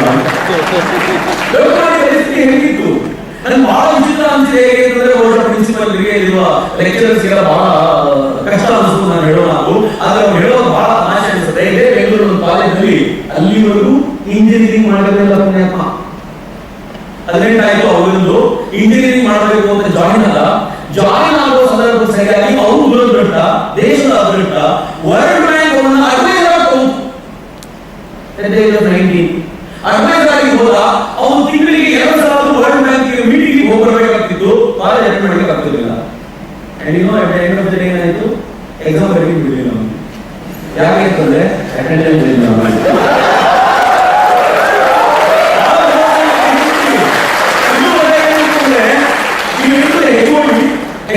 ಹೋಗ್ಬಿಟ್ಟು ಸರ್ ನನಗೆ ನಾನು ವರ್ಲ್ಡ್ ಬ್ಯಾಂಕ್ ಹೋಗ್ತಾ ಇದ್ದೆ, ನನಗೆ ಅಟೆಂಡೆನ್ಸ್ ಇಲ್ಲ ಅಂದ್ರೆ ಹೇಳಿದಂತೆ ವರ್ಲ್ಡ್ ಬ್ಯಾಂಕ್ ಇರೋದು ಸಿಂಡಿಕೇಟ್ ಬ್ಯಾಂಕ್ ಇರೋದು ಆಗಲಿಲ್ಲ. ಕೊನೆಗೆ ಹೇಗೋ ಮಾಡಿ ಎಕ್ಸಾಮ್ ಬರ್ಕೊಂಡು ಮತ್ತೆ ಮಾಡ್ಕೊಂಡು ಇಂಜಿನಿಯರಿಂಗ್ ಗ್ರಾಜುಯೇಟ್ ಆದ. ಅವನ ಮಗ ಸುಭಾಷ್ ಹೇಳ್ತಿದ್ದ, ನನ್ನ ಕಂಪನಿಯಲ್ಲಿ ಅತ್ಯಂತ ಕಿರಿಯ ವಯಸ್ಸಿನವರು ಕೆಲಸ ಮಾಡೋದ್ರೆ 12 ವರ್ಷದವಳು, ನನ್ನ ವೆಬ್ಸೈಟ್ ಎಲ್ಲ ಮ್ಯಾನೇಜ್ ಮಾಡೋದು 12 ವರ್ಷದ ಹುಡುಗಿ. ನಾನು ಅವಳ ಫುಲ್ ಟೈಮ್ ಕೆಲಸಕ್ಕೆ ಅಂತ ಇಟ್ಕೊಳ್ಳಿಕ್ಕೆ ಆಗಲಿಲ್ಲ. ಯಾಕೆ ಅಂದ್ರೆ ಈ ದೇಶದಲ್ಲಿ ಲೇಬರ್ ಲಾ ತುಂಬಾ ಸ್ಟ್ರಿಕ್ಟ್ ಆಗಿದೆ. ಅವರಿಗೆ ಪಾರ್ಟ್ ಟೈಮ್ ಕೆಲಸ ಮಾತ್ರ ಕೊಡಬಲ್ಲೆ, ಪ್ರತಿನಿತ್ಯ 3 ಗಂಟೆ ಜೊತೆ ಕೆಲಸ ಮಾಡಿ ಹೋಗ್ತಾರೆ ಅಂತ. ಮೊನ್ನೆ ನಾನು ಸುಭಾಷ್ ಮಾತನಾಡ್ತಿರ್ಬೇಕಾದ್ರೆ ಸುಭಾಷ್ ಬೇಗ ಕೆಲಸ ನನಗೆ ಹೇಳಿದ್ರು, ನನ್ನ ಕಂಪನಿ ಕ್ವಿಟ್ ಮಾಡ್ತೀನಿ. ಯಾಕೆ ತುಂಬಾ ನಷ್ಟ ಆಯ್ತು ಅಂದ್ರೆ ನಷ್ಟ ಏನಿಲ್ಲ, ಆದ್ರೆ ಒಂದೇ ಕೆಲಸ ಮಾಡಿ ಬೇಜಾರಾಗಿದೆ, ಹೊಸ ಕಂಪನಿ ಶುರು ಮಾಡ್ತಿದ್ದೀನಿ. ಈಗ ನಾನು ಅಪ್ಲಿಕೇಶನ್ ಓರಿಯೆಂಟೆಡ್ ಕಂಪನಿ ಕಡೆ ಹೋಗ್ತಾ ಇದ್ದೀನಿ. ಆ ಕಂಪನಿ ಬ್ರೇಕ್ ಇವನ್ ಪಾಯಿಂಟ್ ಬಂದ್ರೆ ಅದನ್ನು ಯಾರಾದ್ರೂ ಕೊಟ್ಟು ಇನ್ನೊಂದು ಕಂಪನಿ ಶುರು ಮಾಡ್ತೀನಿ ಅಂತ ಯೋಚನೆ ಮಾಡಿ ಒಬ್ಬ ವ್ಯಕ್ತಿ ಆಲೋಚನೆ ಮಾಡಬೇಕಾಗಿರೋ ದಿಕ್ಕು ಎಷ್ಟು ವೈಬ್ರೆಂಟ್ ಆಗಿರಬೇಕು. ನಾನು ತುಂಬಾ ಒಳ್ಳೆಯ ಮಿತ್ರರು ಬಳ್ಳಾರಿಯಿದ್ರು, ಕೊಟ್ರೇಶನ್ ಅವರ ಹೆಸರು. ಅವ್ರ ಹೆಸರು ನನಗೆ ಮರೀಲಿಕ್ಕಾಗಲ್ಲ. ಯಾಕೆಂದ್ರೆ ಬಳ್ಳಾರಿಯಲ್ಲಿ ಕೊಟ್ರೇಶನ್ ಅಷ್ಟೊಂದು ಹೆಸರು ಕೊಟ್ರೇಶನ್. ಆ ಕೊಟ್ರೇಶು ಇಂಜಿನಿಯರಿಂಗ್ ಓದೋರು, ಇಂಜಿನಿಯರಿಂಗ್ ಸಿವಿಲ್ ಇಂಜಿನಿಯರ್, ಬಹಳ ಜನ ಸಿವಿಲ್ ಇಂಜಿನಿಯರ್ಸ್ ಇದ್ದಾರೆ ಅಂತ ಕೇಳಿದ್ರೆ ಸಿವಿಲ್ ಇಂಜಿನಿಯರಿಂಗ್ ಓದಿದ್ರು. ಇಂಜಿನಿಯರಿಂಗ್ ಓದಬೇಕಾದ್ರೆ ಒಂದು ಸಂಕಲ್ಪ ಮಾಡಿದ್ರೆ ನಾವೆಲ್ಲೂ ಕೆಲಸ ಮಾಡಲ್ಲ, ಕೆಲಸ ಕೊಡ್ತೀನಿ. ನಾನು ಸಿಕ್ಕ ಕೇಳಿದೆ, ಹಾಗಿದ್ರೆ ಮೊದಲನೇ ಕೆಲಸ ಏನ್ ಮಾಡಿದ್ವಿ ಅಂತ. ಅವ್ರದ್ದು ಮೊದಲೇ ಆಗಿದೆ. ನನಗೆ ಯಾಕೆ ಅವ್ರದ್ದು ನನ್ನ ಹೆಂಡತಿ ಆರ್ಕಿಟೆಕ್ಟ್ ಆಗಿದ್ದು, ಕೊನೆ ಪಕ್ಷ ನಾನು ದುಡಿಲ್ಲ ಅಂತ ಒಳಗೆ ದುಡಿದಾರೆ. ಸೊ ಆರ್ಕಿಟೆಕ್ಟ್ ಆಗಿರುವಂತ ಹುಡುಗಿ ಮದುವೆ ಆದ ಕೊಟ್ರೇಶು ಅವರು ಇಮಿಡಿಯೇಟ್ ಏನೆಲ್ಲ ಮಾಡಿದ್ರು ಅಂತ ಒಂದು ಕಂಪನಿ ಮಾಡಿದ್ರು. ಇವತ್ತಿಗೂ ಆಶ್ಚರ್ಯ, ನಂಬರ್ ಕಂಪನಿ ಹೆಸರು ಕೇಳಿದ್ರೆ ಅವರು ಕೊಟ್ರೇಶ್ ಡೆಮಾಲಿಷರ್ಸ್ ಅಂತ ಕಂಪನಿ ಶುರು ಮಾಡಿದ್ರು. ಎಲ್ಲ ಇಂಜಿನಿಯರ್ಸ್ ಕನ್ಸ್ಟ್ರಕ್ಷನ್ ಕಂಪನಿ ಶುರು ಮಾಡ್ತಾರೆ. ಈ ಪುಣ್ಯ ಶುರು ಮಾಡಿದ್ರೆ ಡೆಮಾಲಿಷನ್ ಇದೆ. ಡೆಮಾಲಿಷನ್ ಕಂಪನಿಯಿಂದ ಏನಾಯ್ತು ಅಂತ ಅವ್ರು ಹೇಳಿದ್ರು, ಅದೇನೋ ದೇವರಿಚ್ಛೆ, ನಾನು ಡೆಮಾಲಿಷನ್ ಅಂತ ಶುರು ಮಾಡಿದೆ, ನನಗೆ ಆಗೋದಾಯ್ತು ಈ ರಾಜ್ಯದಲ್ಲಿ ಒಳ್ಳೆ ಡೆಮಾಲಿಷನ್ ಇಲ್ಲ. ನಾನೇ ಸಿಂಗಲ್ ಡೆಮಾಲಿಷನ್ ಅಧಿಕೃತವಾಗಿ ಕಂಪನಿ ಮಾಡ್ಕೊಂಡಿದ್ದು. ಅದೊಂದು ಬ್ರಿಡ್ಜ್ ಬಂತು, ಬ್ರಿಡ್ಜ್ ಸರ್ಕಾರ ಕಟ್ಟಬೇಕು ಅಂತ ಆನೆಗೊಂಡು ಕಟ್ತಾ ಇತ್ತು. ಯುನೈಟೆಡ್ ನೇಷನ್ಸ್ ಆಕ್ಷೇಪ ವ್ಯಕ್ತಪಡಿಸಿ ಹೇಳ್ತು, ಈ ಬ್ರಿಡ್ಜ್ ಕಂಪ್ಲೀಟ್ ಮಾಡಿದ್ರೆ ಕಂಪನಿಗೆ ನಾವು ಕೊಟ್ಟಿರುವಂತಹ ಸ್ಟೇಟಸ್ ಅನ್ನು ತೆಗೆದುಬಿಟ್ಟು ಈ ಬ್ರಿಡ್ಜ್ ತೆಗಿಬೇಕು, ಒಡ ತೆಗಿಬೇಕು ಅಂತ ಸರ್ಕಾರ ಒಡ ತೆಗಿಬೇಕು ಅಂದ್ರೆ ಒಳ್ಳೆಯದಾಗಿದೆ. ಕೊಟ್ರೇಶ್ ಡೆಮಾಲಿಷನ್ ಅವರ ಹತ್ರ ಹೋಗಿ ಆ ಬ್ರಿಡ್ಜ್ ಹೊಡಿಬೇಕು ಅಂತ ಅವರಿಗೆ ಕೆಲಸ ಸಿಕ್ತು, ಕಾಂಟ್ರಾಕ್ಟ್ ಸಿಕ್ತು. ಆ ಕೆಲಸ ಮಾಡ್ತಾ ಎಷ್ಟು ಮಟ್ಟಿಗೆ ಬೆಳೆದು ಹೋದ್ರೆ ನಿಧಾನವಾಗಿ ರೋಡ್ ವೈಡನಿಂಗ್ ಆಗಿ ಎಲ್ಲೇ ಡೆಮಾಲಿಷನ್ ಆಗಬೇಕಿತ್ತು ಎಲ್ಲ ಕಡೆ ಇವರಿಗೆ ಆಹ್ವಾನ ಪ್ರೈವೇಟ್ ಕಂಪನಿ ಸರ್ಕಾರಿ ಕೆಲಸ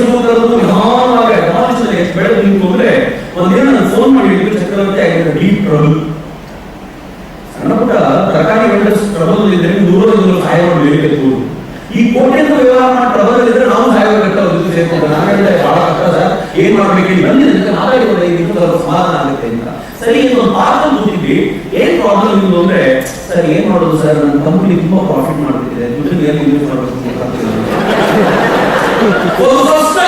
ನನ್ನ ಜೀವನದಲ್ಲಿ ಯಾರಾದ್ರು ನನ್ನ ದುಡ್ಡು ಜಾಸ್ತಿ ಬಂದ್ಬಿಟ್ಟಿದೆ, ಎಲ್ಲಿ ಇನ್ವೆಸ್ಟ್ ಮಾಡಬೇಕು ಅಂತ ಗೊತ್ತಾಗಿಲ್ಲ ಅಂದ್ರೆ ಏನ್ ಹೇಳಬೇಕು ನಮಗೆ. ಅವ್ರಿಗೆ ಒಂದು ಸಣ್ಣ ಪ್ಲಾನ್ ಮಾಡಿದೀನಿ, ನಾನು ಪ್ರಿಂಟಿಂಗ್ ಡಿವಿಷನ್ ಶುರು ಮಾಡಬೇಕು ಅಂತಿದ್ದೀನಿ, ಎಲ್ಲ MNC ಕಂಪನಿಗಳ ಪ್ರಿಂಟಿಂಗ್ ವ್ಯವಸ್ಥೆ ನಾನೇ ನೋಡ್ಕೊಳ್ತೀನಿ. ಮೇಲೆ 5 ಜನ ಪ್ರಿಂಟಿಂಗ್ ಟೆಕ್ನಾಲಜಿ ಹುಡುಗರನ್ನ ಅದಕ್ಕೆ ಎಂಪ್ಲಾಯ್ ಮಾಡ್ಕೊಳ್ತೀನಿ ಅಂತ ಒಂದು ಕಾಲೇಜ್ ಹೋಗಿ ಇಂಟರ್ವ್ಯೂ ಮಾಡ್ಕೊಂಡು ತಗೊಂಡು ಬಂದ್ಬಿಟ್ಟಿದ್ದಾರೆ.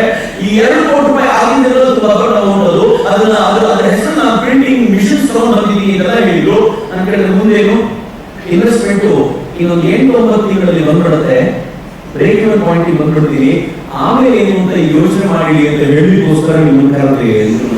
ನಾನು ಮೊದಲನೇದಾಗಿ ಯೋಚನೆ ಮಾಡ್ತಾ ಅನ್ಕೊಂಡೆಲ್ವಾ, ಒಬ್ಬ ವ್ಯಕ್ತಿ ಹೆಂಗೆಲ್ಲ ಯೋಚನೆ ಮಾಡುವುದು ಅಂತ. ಎಲ್ಲಿ ಕೂತಿದ್ದೀವಿ ನಾವು ಯಾವ ಕೂತು ಏನು ಆಲೋಚನೆ ಮಾಡ್ತಾ ಕೂತಿರ್ತೀವಿ, ಎಷ್ಟು ಚಿಕ್ಕದಾಗಿ ಯೋಚನೆ ಮಾಡ್ತಾ ಕೂತಿರ್ತೀವಿ ಅಂತಂದ್ರೆ ಇಷ್ಟೇ ನನ್ನ ಜೀವನದ ಗುರಿ ಅಂತ. ದೇವರಾಣಿವಲ್ಲ, ಭಾರತೀಯರ ಗುರಿ ಎಷ್ಟು ದೊಡ್ಡದು ಅಂತಂದ್ರೆ ಇಡೀ ಭಾರತವನ್ನ ವಿಶ್ವಮಾನ್ಯವಾಗಿ ಮಾಡೋಕ್ಕಿಂತ 1 ಇಂಚು ಕಡಿಮೆಯಲ್ಲದ ಗುರಿಯನ್ನ ಕನಸನ್ನ ನಾವೆಲ್ಲರೂ ಹೊಂದಲೇಬೇಕು ಅನ್ನೋದಕ್ಕೋಸ್ಕರ ಅವರು ನಾನು ಹೇಳಿದ್ದೇನೆ. ಮತ್ತೆ ಅದನ್ನ ಇಂಜಿನಿಯರ್ಸ್ ಮಾಡಲಿಲ್ಲ ಅಂತಂದ್ರೆ ಇನ್ಯಾರು ಮಾಡ್ಲಿಕ್ಕೆ ಸಾಧ್ಯ ಆಗಲ್ಲ. ಈ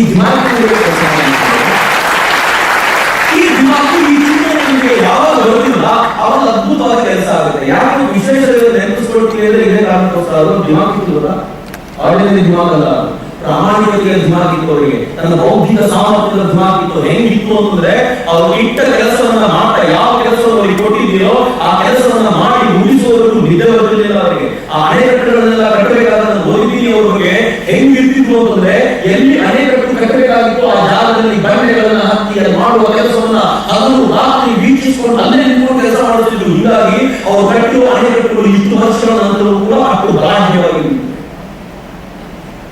ಅವರು ಪ್ರಾಮಾಣಿಕತೆ ಹೆಂಗಿತ್ತು ಗೊತ್ತೇನು, ಅವರು ಸರ್ಕಾರಿ ಕೆಲಸ ಮಾಡಬೇಕಾಗಲ್ಲ. ಇವತ್ತು ನಮಗೆಲ್ಲ ಸಾಧ್ಯ ಇಲ್ಲ, ಬಹಳ ಕಷ್ಟ. ಸರ್ಕಾರದ ಪೆನ್ ಬಳಸೋದಂತೆ, ಸ್ವಂತ ಕೆಲಸ ಬೇಕಾದ್ರೆ ಸ್ವಂತ ಪೆನ್ ಬಳಸೋದಂತೆ, ಸರ್ಕಾರಿ ಪೆನ್ ಇಲ್ಲಿಗೂ ಬಳಸಬಾರದು. ಮೈಸೂರು ರಾಜ್ಯಕ್ಕೆ ದಿವಾನ್ಗಳಾಗಿ ಅವರು ಬಂದಾಗ ದಿವಾನ್ಗಳಾಗಿ ಅತ್ಯಂತ ಶ್ರೇಷ್ಠ ಕೆಲಸವನ್ನು ಮಾಡಿದ್ರು, ಜನಮೆಚ್ಚುಗೆಗೆ ಪಾತ್ರರಾದ್ರು. ಸ್ವತಃ ಈ ಮೈಸೂರು ಮಹಾರಾಜರು ಬಹಳ ಖುಷಿಯಾಗಿದ್ರು. ಆದರೆ ಸ್ವಾಭಿಮಾನ ಹೆಂಗಿತ್ತು ಗೊತ್ತೇ ನಾವು ಮೈಸೂರು ಮಹಾರಾಜರು ದಸರಾಗೆ ನಾನು ಕಾಂಟ್ಯಾಕ್ಟ್ ಇಂದ ಆಚೆ ಇದ್ರ ಜೊತೆ ಹಂಚ್ಕೊಳ್ತೀನಿ. ನನಗೆ ವಿಶ್ವೇಶ್ವರಯ್ಯನವರು ಬಹಳ ಇಷ್ಟ ಆಗುವಂತ ರೀಸನ್ ಅದು. ಅವರು ಮೈಸೂರು ಮಹಾರಾಜರನ್ನ ಕರೆದು ದಸರಾ ವೀಕ್ಷಣೆ ಮಾಡ್ಲಿಕ್ಕೆ, ಈ ನಡೆಯುವಂತ ಪರೇಡ್ ನೋಡ್ಲಿಕ್ಕೆ, ಮೆರವಣಿಗೆ ನೋಡ್ಲಿಕ್ಕೆ ಬ್ರಿಟಿಷರು ಅಧಿಕಾರಿಗಳು ಮತ್ತು ಅವರ ಪರಿವಾರದವರು ಕೆಲವು ಬ್ರಿಟಿಷರು ಬರ್ತಾರೆ. ಅರೇಂಜ್ಮೆಂಟ್ಸ್ ನೋಡ್ಕೊಳ್ಳಿಲ್ಲ. ಅರೇಂಜ್ಮೆಂಟ್ಸ್ ನೋಡ್ಲಿಕ್ಕೆ ಹೋದ್ರೆ ಒಂದಷ್ಟು ಕಡೆ ಕೂತ್ಕೊಳ್ಳಿಕ್ಕೆ ಚೇರು, ಇನ್ನೊಂದಷ್ಟು ಕಡೆ ನೆಲಕ್ಕೆ ಕೆಳಗೆ ಹಾಸ್ಯ.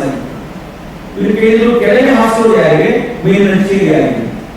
ಅದೆಲ್ಲೊಂದು ಉತ್ತರ ಕೊಟ್ಟರು, ಕೂತ್ಕೊಳ್ಳೋ ಚೇರೆಲ್ಲ ಹೊರಗಡೆ ಬ್ರಿಟಿಷರಿಗೆ, ನೆಲದ ಮೇಲೆ ಹಾಸಿರೋದಿಲ್ಲ ಭಾರತೀಯರಿಗೆ. ಏನ್ ಮಾಡಿದ್ರು ಗೊತ್ತಾ, ಎಲ್ಲ ಚೇರ್ಸ್ ತೆಗೆಸಿ ಎಲ್ಲ ನೆಲದ ಮೇಲೆ ಹಾಸಿ ನನ್ನ ಭಾರತೀಯ ನೆಲದ ಮೇಲೆ ಕೂತ್ಕೋತಾರೆ ಅಂದ್ರೆ ಬ್ರಿಟಿಷರು ನೆಲದ ಮೇಲೆ ಕೂತ್ಕೊಳ್ಬೇಕು. ಮಹಾರಾಜರು ಓಡೋದು ವಿಶ್ವೇಶ್ವರ ಎಂತ ಕೆಲಸ ಮಾಡ್ತಿದ್ರಿ, ಬ್ರಿಟಿಷರ ನೆಲದ ಮೇಲೆ ಕೂತ್ಕೊಂಡ ಅದರಿಂದ ಚೇರ್ ಮೇಲೆ ಕೂರ್ಸೋಣ. ಒಂದೇ ಒಂದು ಕಂಡೀಷನ್, ನನ್ನ ಭಾರತೀಯರನ್ನು ಚೇರ್ ಮೇಲೆ ಕೂರಿಸಬೇಕು ಅಂತ.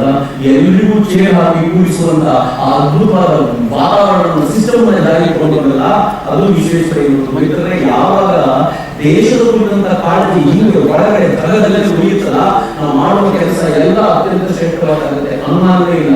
ಆದ್ರೆ ಯಾವಾಗ ಆ ಜಗದಲ್ಲಿ ಉಳಿಯುವಂತ ಕಿಚ್ಚು ನಮ್ಮ ಹೃದಯದೊಳಗೆ ಬೆಳೆಯೋದಿಲ್ವೋ ಆವಾಗ ನಾವು ಅತ್ಯಂತ ಕಾಮನ್ ಮ್ಯಾನ್ ಆಗಿ ಎಂಡಪ್ಪ.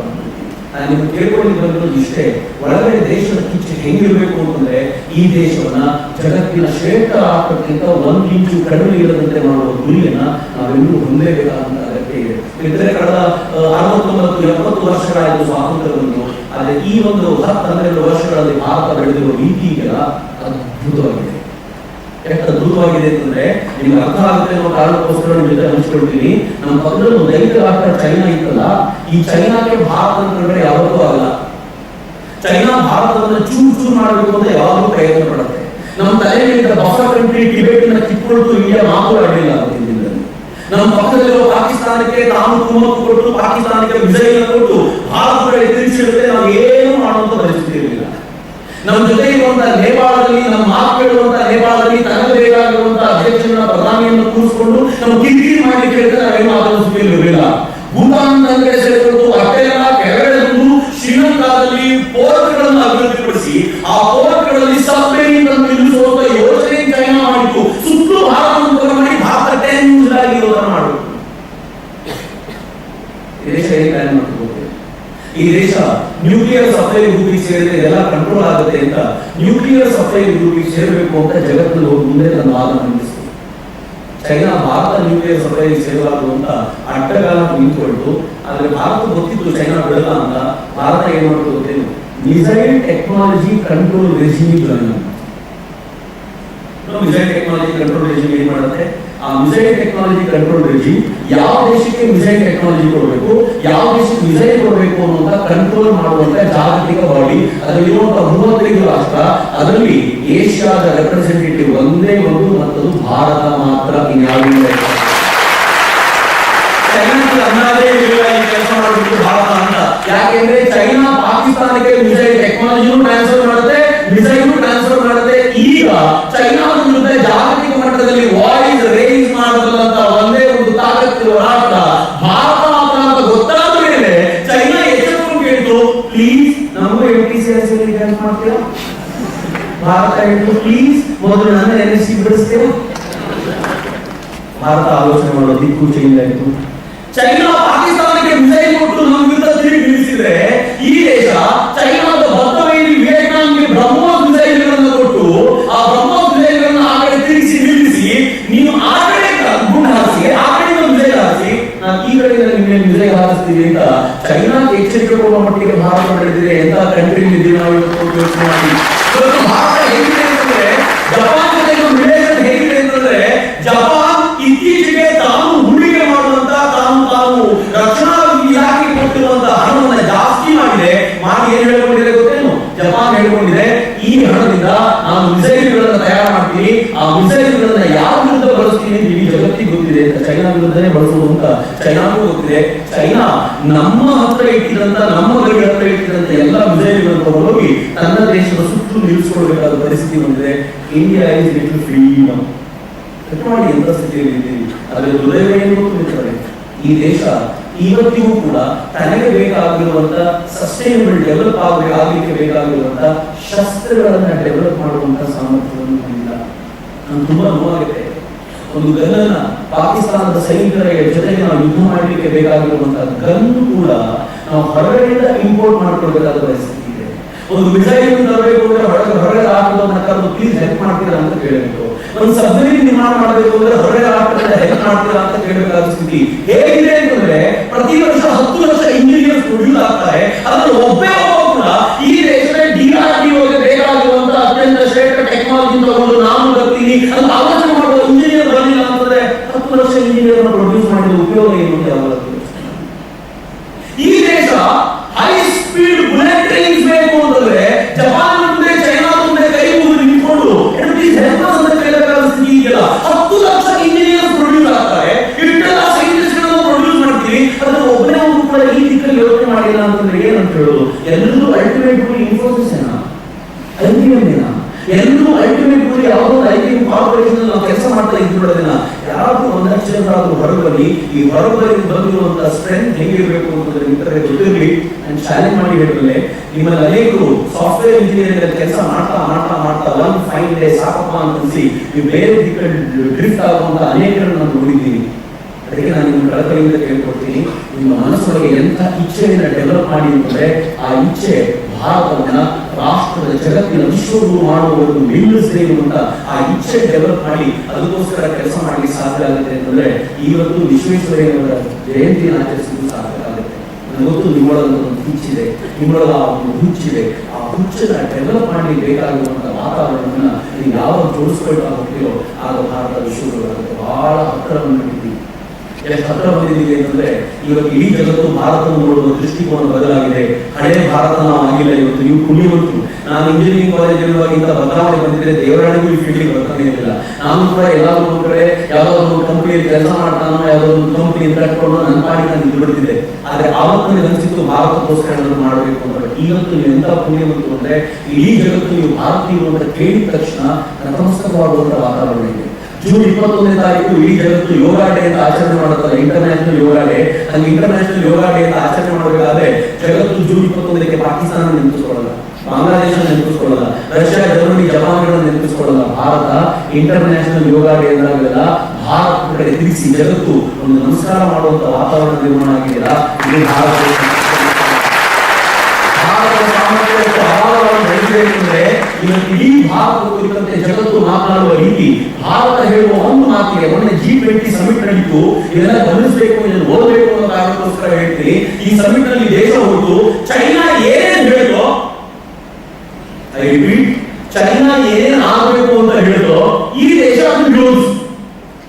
ಯಾಕೆಂದ್ರೆ ಈ ದೇಶ ಗೊತ್ತಿತ್ತು ಚೈನಾ ಬಿಟ್ಟರೆ ಉಳಿದೆಲ್ಲ ರಾಷ್ಟ್ರಗಳು ನನ್ನ ಸಪೋರ್ಟಿಗೆ ನಿಂತಿವೆ ಅಂತ ಪಕ್ಕ ಗೊತ್ತಿದ್ರಿಂದ ಚೈನಾ ಎದುರಿಗೆ ನಿಂತು ಇದಾಗಲ್ಲ ಇದಾಗಲ್ಲ ಇದಾಗಲ್ಲ ಅಂತ ಹೇಳಿದ್ಮೇಲೆ ಚೈನಾ ಗೊತ್ತಾಗಿದೆ ವರ್ಲ್ಡ್ ಲೆವೆಲ್ ಅಲ್ಲಿ ನಾನು ತುಂಬಾ ಚಿಕ್ಕವರು, ಭಾರತ ತುಂಬಾ ದೊಡ್ಡದಾಗಿ ಬೆಳೆದುಬಿಟ್ಟಿದೆ ಅಂತ ಭಾರತದ ಎದುರಿಗೆ ಚೈನಾ ಮಂಕಾಗುವಂತ ಸ್ಥಿತಿ ನಿರ್ಮಾಣ ಆಯ್ತಲ್ಲ. ಎಂತ ಅದ್ಭುತವಾದ ಸ್ಥಿತಿ. ನಾವು ಜೊತೆಗೂಡಿ ನಾವೆಲ್ಲರೂ ಜೊತೆ ಸೇರಿ ಒಂದು ಹೊಸ ಕಲ್ಪನೆಯನ್ನು ಕಟ್ಟಿಕೊಟ್ಟರೆ ಅದ್ಭುತವಾಗಿದೆ. ಇತ್ತೀಚೆಗೆ ನಾವು ಯೂನಿವರ್ಸಿಟಿ ಹೋಗಿದ್ದೆ. ಆ ಯೂನಿವರ್ಸಿಟಿಯ ವೈಸ್ ಚಾನ್ಸಲರ್ ತುಂಬಾ ಹೆಮ್ಮೆಯಿಂದ ಹೇಳ್ತಿದ್ರು, ನಾವು ಹ್ಯಾಕಿಂಗ್ ತುಂಬಾ ಎಕ್ಸ್ಪರ್ಟ್ಸು,